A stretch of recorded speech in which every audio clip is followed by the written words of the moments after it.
This is the 2024 Mercedes AMG GLB 35. The name alone states why this is so pricey. It's a luxury performance compact SUV. So this has a more powerful 2-liter turbo motor attached to an 8-speed dual clutch transmission which shifts lightning fast, and this has 4MATIC, so it's all-wheel drive and you get lots of grip. And because this is the spicier AMG version, you get the Sport Tune exhaust, which sounds like this. So in a lot of ways, this car reminds me of the Hyundai Kona N, which isn't a luxury car, and also it's not all-wheel drive. But it still reminds me of the Hyundai Kona N because that is also a performance compact SUV. It also has a strong 2-liter turbo motor. It also has the 8-speed dual clutch transmission, but since it's only front-wheel drive, it's much more rambunctious, and also it makes a lot more memories compared to this car. So this is kind of like the grown-up version of the Hyundai Kona N, but just like the Hyundai Kona N, there's something about this car that you may not like if you're not really prepared for it. And I'm talking about that 8-speed dual clutch transmission. And before we get into that, let's start with the outside. So what's new for the 2024 model year are the revised front and rear end designs of the GLB. The headlights have a new, simpler configuration, less intricate and less interesting looking in my opinion. Just a straight horizontal bar for the daytime running lights and also a couple of LED beams. The AMG version is still the one that's more attractive and sporty looking version of the GLB with the more aggressive design of the lower fascia, which has been very slightly tweaked for the 2024 model year. The profile of the GLB looks like a more squared off version of the GLA, and I certainly prefer this styling over the GLA because the squared off features in the back there, that provides a lot more cargo space, and if you want, you can actually option this thing with a third row. But you totally shouldn't though, because there's not really a lot of space back there. With the AMG version of the GLB, you get the nicer brakes, so you get this AMG calipers, the cross-drilled rotors. At the back, you see the revised taillights. This is the same kind of design that you'll see in other Mercedes SUVs, where the lightning elements, just like the front, are more simple and straightforward. This model that I'm testing also comes with the AMG Night package, so almost all of the chrome trim received this blacked out treatment. So like the window trim surrounds, the roof rack, the lower front bumper, and also the rear bumper. And if you want to spend more money, you could also black out these badges. Overall, it looks like a proper Mercedes-Benz SUV, but in a more compact package. Inside, the Mercedes AMG GLB has a more modern car presentation. You have the dual screen setup. This is the 10.25-inch digital driver display, 10.25-inch infotainment system, and this upgraded steering wheel, which looks really cool. Let's start with that. You have these paddle shifters, which control the 8-speed dual clutch transmission. You have these sub dials here down below. This controls the drive modes. You can also press the button itself so that you could pull up some of the different settings. And then on the left-hand side, you could adjust the suspension damping and also other various car features like the auto start stop, the AMG Dynamics, which pulls up that same screen, and then also you could change the traction control. And just like all other Mercedes, the gear shifter is mounted on the steering column, and I like this design because it just kind of opens up the space here for other things. Over in the center, you have this piano black finish for these 3 vents. This is the same design that you'll see in the other smaller cars like the CLA. And down below, you have the physical buttons for your climate controls. Love that.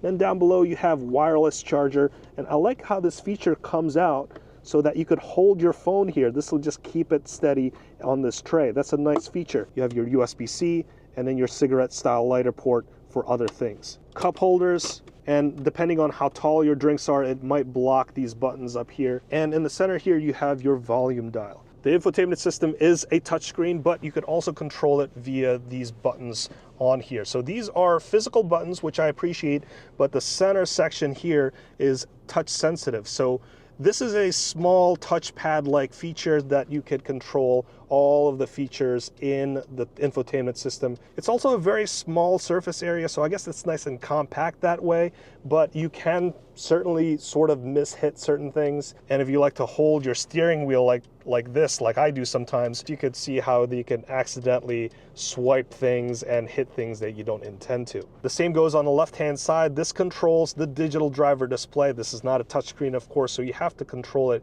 via here. And then I like how you could just scroll through the different designs like Sport, Classic, understated, navigation, assistance, off-road, and also your service mode. This model that I have doesn't come with a heads-up display, but If it did, this is how you would also control the settings for that display. Down here, this is your adaptive cruise control settings, and then on the right-hand side, this is how you also control the volume controls. And just like all of the other panels here, the center section is the touch-sensitive section, and all of the other ones are just normal buttons. As for the rest of the interior, I like the seats here. Nice leather, nice microfiber. Up here, you have this carbon fiber trim here, this faux aluminum looking thing. On the door cards, you see more carbon fiber, and in traditional Mercedes fashion, that's how you adjust the seats.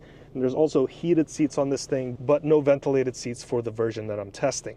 And down in the center here, we have a modestly sized armrest and a couple of USB-C ports inside. For the second row, there's a lot of legroom back here at 38.1 inches. There's a lot of space for adults back here, and you can actually spec this car out with a third row, if believe it or not. This tiny compact SUV can have a third row, but you totally shouldn't, because it would be a useless third row. You can't fit adults back there. But for the second row here, 38.1 inches of legroom. This is very comfortable. There's also a lot of headspace back here at 39.3 inches. Even with the sunroof, I'm 5'8", and I feel very comfortable back here. I also like the center vents here, which makes things a little bit more comfortable. And down below, we have this 115-volt outlet and a couple of USB-C ports. And at the back, when we lift up this powered liftgate, you get 22 cubic feet of storage space behind the second row. Fold the second row down, and that grows to 62 cubic feet. Now let's talk about the driving experience, and let's start with the power. This comes with a 2-liter turbocharged 4-cylinder engine, and because this is the spicier AMG version, it makes 302 horsepower and 295 pound-feet of torque, as opposed to the 221 horsepower that you get in the lower-end GLBs. 0 to 60 can be done in 5.4 seconds, and this will return 21 miles per gallon in the city, 26 in the highway, and 23 miles per gallon combined. Now, this is the same type of equipment in the sedan version of this car, the CLA. And just like the CLA, hopefully there will be the 45 version of the AMG GLB, which would have an even more powerful version of the 2-liter turbocharged engine. But for now, the power plant in the GLB 35, it feels pretty punchy. And when mated to an 8-speed automatic dual-clutch transmission, the GLB 35 feels like a serious performance car. The shifts are immediate, and it's a whole lot of fun to drive the GLB fast. It can also be pretty engaging with the nice feeling paddle shifters. But when you're not driving fast and you're just experiencing stop and go traffic, that's where the dual clutch can feel pretty inconsistent. You see, dual clutches are like automated manual transmissions where there's clutching and declutching going on. And just like in a manual transmission, you could physically separate the engine from the rest of the drivetrain. So in those moments where it's engaging and disengaging, in a manual transmission, you control all of that. You control the rate at which those clutches engage and disengage. But when it's automated, just like in a dual clutch transmission, it could result in something that feels jerky and less smooth than a traditional conventional automatic transmission. I personally don't like dual clutches in commuter cars. In performance cars, it makes more sense. Dual clutches can certainly give you the best performance compared to a torque converter automatic transmission. So it makes sense in cars like the Audi RS3 or the Hyundai Elantra N or the Hyundai Kona N. Not so much in an SUV that's going to be serving most of its life in stop-and-go traffic, which I think is what's going to happen with these Mercedes AMG GLBs.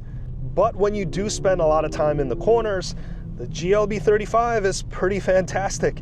There's adjustable suspension, which feels brilliant, and you could firm it up to make the SUV feel more flat, or you can soften it to have better ride for everyday occasions. The steering feel is good, and I love how you can vary the assistance there too. And then there's the braking performance, which is pretty awesome. This has really nice braking hardware. And also the overall ride quality is comfortable, but when you're riding over rough pavement, it can feel somewhat rough, but that's pretty much what I expect out of these smaller cars. So overall, the Mercedes AMG GLB 35 is a pretty sweet luxury performance compact SUV.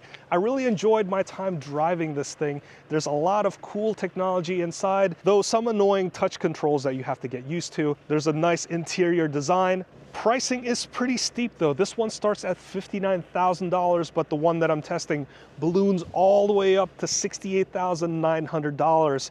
That's a lot of money to pay for such a compact SUV.